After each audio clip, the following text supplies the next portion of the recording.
Assalamualaikum warahmatullahi wabarakatuh. Bagaimana kabarnya hari ini? Sukses selalu. Terima kasih. Dan hari ini dinyatakan bahwa besok tanggal 1 Maret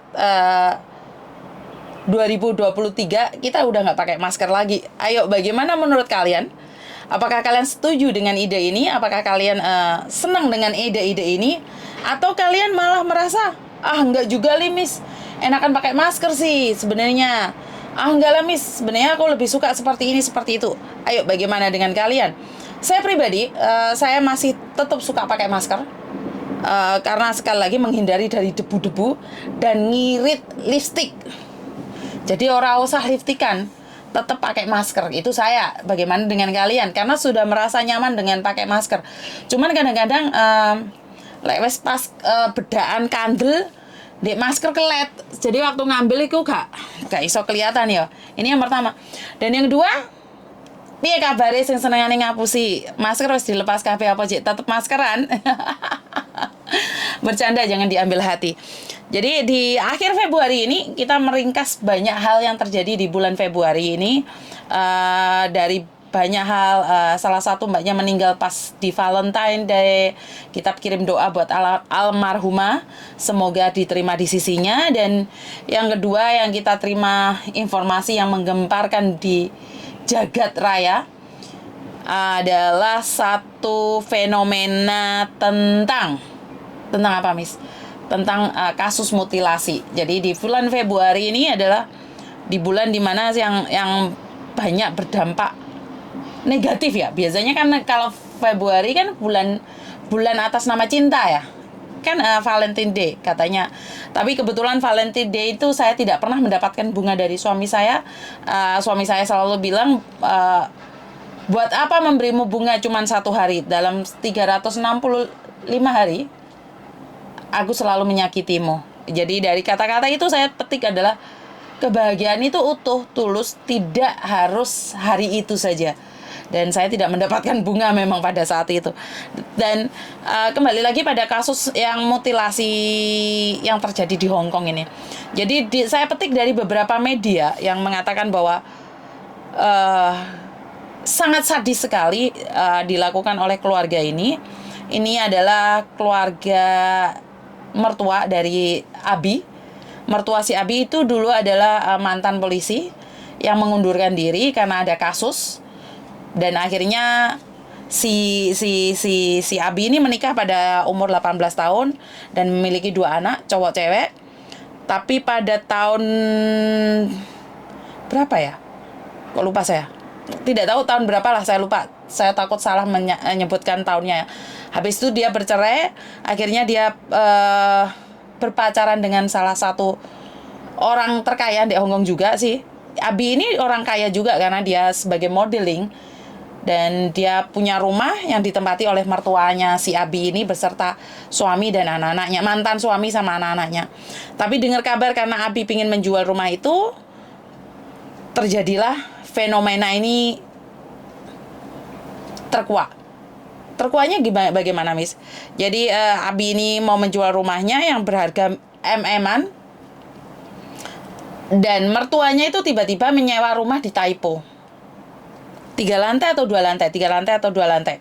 Jadi di rumah tersebut ditemukan potongan tubuh si Abi, juga tasnya si Abi, patadolnya, kartu kreditnya, semuanya di kulkas.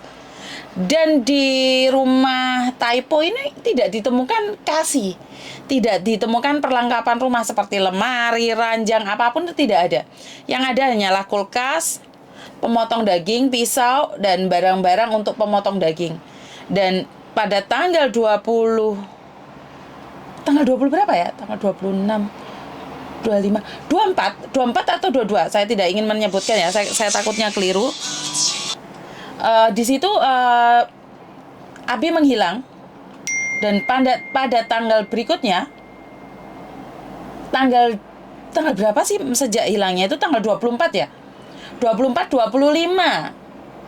Iya, tanggal 24 hilang, tanggal 25 keluarga mantan suami ditangkap, dan tanggal 27 26 si cowoknya ditangkap, dituncung, dan tanggal 27 semuanya terkuak. Ini apa yang kita petik? Saya tidak membahas kapan dan bagaimananya ya. Yang saya tahu adalah ini adalah dendam. Motif dendam, emosi, dan uang. Disinilah saat uang dan dendam menguasai diri kita, itu kita bisa khilaf, kita bisa hancur, kita bisa kehilangan segalanya ya Mbak ya. Karena memang uang itu membuat kita buta. Uang itu bisa menjadi racun, setan bagi kehidupan kita. Karena itu sampai dipotong-potong yang sangat mengenaskan adalah bagian tubuhnya itu disebar kemana-mana. Itu yang sangat menyedihkan bagi saya. Saya tidak bisa menerimanya dengan akal sehat, karena kasus Ferdy Sambo di Indonesia itu sudah cukup membuat kita sebagai manusia biasa punya emosi yang tidak terkontrol, apalagi ini dipotong-potong. Dan bagaimana trauma yang akan dialami oleh anak-anaknya hanya karena harta. Bapaknya masuk penjara, neneknya masuk penjara, kakeknya masuk penjara, Pak D-nya masuk penjara. Terus bagaimana kelanjutan hidup ini? Nah, ini adalah sebuah trauma ya. Saya rasa publik juga akan trauma dengan keadaan ini. Publik juga akan berpikir, wah, kok bisa seperti ini? Itu karena apa? Karena kesombongan, keegoisan, harta, dendam. Nah, ini menanggapi yang Hong Kong ya. Yang Indonesia, Ferdy Sambo sudah selesai setelah bertahun-tahun, 1 tahun lebih, akhirnya divonis mati. Saya pribadi saya tidak setuju dengan vonis mati, tapi kan saya menghormati hukum karena apa yang dilakukan setimpal dengan apa yang dia dapatkan hari ini. Nah, setelah selesai kasusnya si Ferdy Sambo, kembali lagi Dandi ya, kasusnya si Dandi. Ini sangat mengagetkan sekali ya, karena dia harus kebongkar semuanya gara-gara seorang wanita yang bernama Agnes. Bagaimana ceritanya itu saya tidak melihat secara langsung atau mengikuti secara langsung. Tapi apa yang saya petik adalah harta, kekuasaan itu dan wanita itu bisa menghancurkan. Jadi si cowok ini dengan gaya elegannya dia menghantam orang lain. Sebenarnya tidak peduli itu anak GP Ansor atau anak siapapun, kayaknya dia sering melakukan seperti itu. Ini menurut saya bukan pertama kali, karena kasus ini mencuat karena dia menghantam anak GP Ansor. Jadi otomatis masyarakat tidak terima dong. Wah, kalau dipikir-pikir gajinya berapa bapaknya, tapi gaya anaknya elit banget. Nah, sampai bapaknya kehilangan pekerjaan gara-gara ulah anak. Ya ini adalah harta, kekuasaan. Anak, istri bisa menghancurkan juga. Dari berbagai hal di sini kita sebagai manusia biasa kita banyak belajar ya Mbak ya. Jadi menurut pendapat saya saja, dendam, emosi, uang akan menjadi trauma pada diri kita sendiri.